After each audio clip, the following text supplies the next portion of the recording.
Monsieur le représentant du ministère de l'Intégration africaine, des Affaires étrangères et des Sénégalais de l'extérieur, Mesdames et Messieurs les représentants des autorités locales et territoriales du secteur privé, Mesdames et Messieurs, chers partenaires et participants,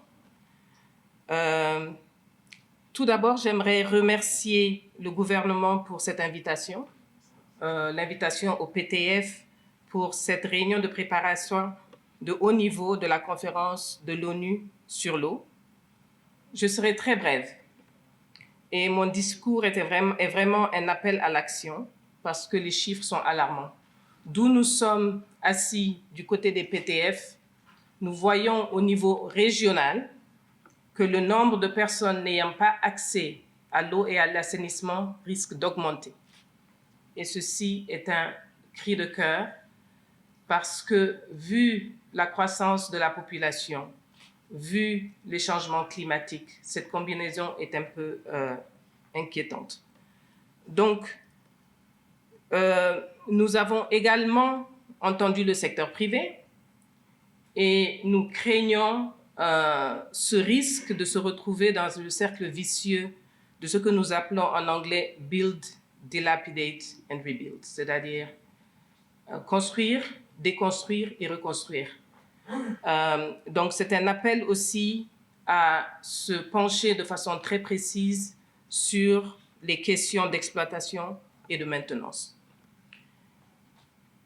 Nous avons entendu les jeunes, nous avons entendu notre doyen. Les doyens n'ont pas besoin de discours parce qu'ils vont toujours à l'essentiel. Et j'aimerais retenir quelques points du discours du doyen, c'est-à-dire l'importance d'aller vite, donc l'urgence et l'action, l'équité, mais aussi des solutions adéquates d'ici 2030. Et nous voyons que 2030, c'est demain. Donc merci, Monsieur le doyen, pour nous avoir guidés dans la bonne direction.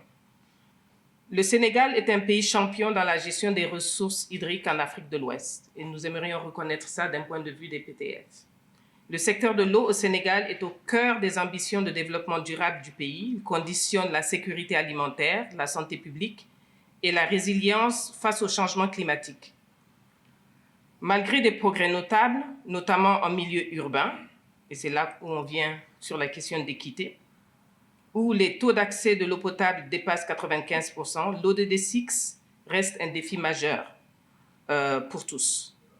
Dans le même temps, nous faisons face à un stress hydrique croissant, à une demande en eau appelée à augmenter de façon significative d'ici 2035, on parle de 30 à 60%. Autrement dit, soutenir l'effort national pour atteindre la sécurité hydrique n'est pas une option, c'est une nécessité. Et n'oublions pas que la moitié des emplois du pays dépendent directement de l'eau. Donc, l'eau, c'est la vie, l'assainissement, c'est la dignité, et nous avons besoin d'emplois. Monsieur le doyen nous a encore rappelé que nous voulons une vie, mais une longue vie, une vie de qualité. Donc, cette ressource est un levier d'inclusion et de prospérité. Dans cette perspective, le gouvernement a récemment mobilisé des ressources conséquentes pour renforcer l'approvisionnement et soutenir la souveraineté hydraulique et alimentaire, confirmant l'importance stratégique du secteur pour la croissance et la stabilité sociale. Du côté des PTF, nous voyons cette discussion et celle à venir comme une opportunité à saisir. La réunion préparatoire de haut niveau de la conférence des Nations Unies sur l'eau, qui se tiendra les 26 et 27 janvier à Dakar, sera donc déterminante. Elle rassemblera gouvernements, institutions financières, sociétés civiles, secteur privé et autres. Et nous nous engageons à appuyer le gouvernement pour accélérer la mise en œuvre des ODD6, de consolider le partenariat. Vous vous souviendrez que côté PTF, nous avions plusieurs fois mentionné le fait que nous avons une responsabilité collective d'appuyer le gouvernement de façon structurée. Donc, définir des engagements concrets autour des 6 thèmes interactifs, notamment l'eau pour les populations, l'eau pour la planète. L'impact attendu est considérable, c'est-à-dire catalyser des investissements et des réformes, renforcer la coopération régionale et mondiale et poser les bases d'une gouvernance intégrée de l'eau. Et ceci est essentiel pour atteindre les objectifs du Sénégal et contribuer à la stabilité environnementale et socio-économique du continent. La principale question, c'est où en sommes-nous avec les PTF? La dernière réunion des PTF du secteur eau et assainissement, tenue le 11 décembre 2025, a marqué la reprise d'un dialogue spécifique sur l'eau et l'assainissement après le départ de l'USAID comme chef de file. Nous avons passé en revue les initiatives en cours, y compris le PISEA, financé par la Banque mondiale, dont la phase 1 vise à améliorer l'assainissement et sécuriser l'approvisionnement en eau pour près de 4 millions de personnes dans le Grand Dakar. Des projets structurants de dépollution de la baie de Han, assainissement autonome, gestion intégrée des inondations et programmes régionaux sur les eaux transfrontalières soutenus par l'AFD, l'Union européenne, la BEI et la coopération espagnole, incluant vraiment des mécanismes innovants. Enfin, j'aimerais mentionner la plateforme de financement lancée par le gouvernement avec l'appui de la Banque mondiale et de plusieurs bailleurs qui vise à mobiliser des ressources pour le Programme national de sécurité de l'eau et les autoroutes de l'eau, un programme stratégique estimé à plus de 3,5 milliards de francs CFA pour garantir l'accès universel. Je pense qu'on parle de 3500, n'est-ce pas, Monsieur Diallo?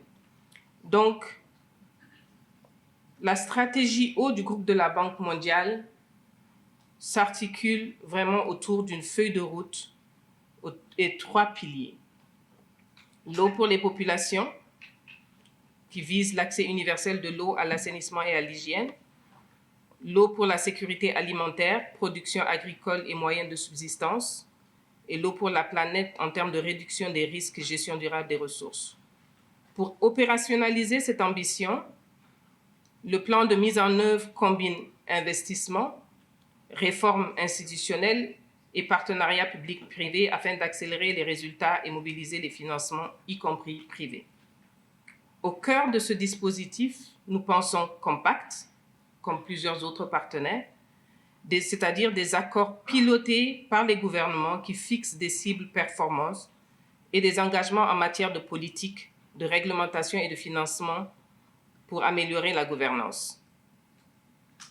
Les compacts sont des leviers pour attirer des capitaux, y compris des capitaux privés, intégrer des solutions innovantes et assurer la mise en œuvre coordonnée. Et donc, je reviens encore à cet objectif de coordination entre bailleurs avec l'appui technique de la Banque mondiale et du GWSP. Donc, j'avais commencé par un appel à l'action et je finirai par ce point, car face aux défis et aux opportunités, nous avons une responsabilité collective, soutenir le gouvernement et coordonner nos efforts pour réduire l'insécurité hydrique. Nos échanges indiquent que l'approche compacte peut être harmonisée et soutenir les priorités et les interventions des partenaires autour des messages clés. C'est pourquoi nous réunirons le PTF ce mois-ci pour appuyer le gouvernement et structurer cette approche autour de la plateforme de financement du secteur et examiner la possibilité d'un événement parallèle dédié au Compact Eau lors des réunions préparatoires à venir. Ensemble, faisons de l'eau un accélérateur de prospérité partagée, de résilience et de stabilité au Sénégal. Et sur ce, je vous souhaite une très bonne et heureuse année avec de l'eau en quantité et en qualité. Merci.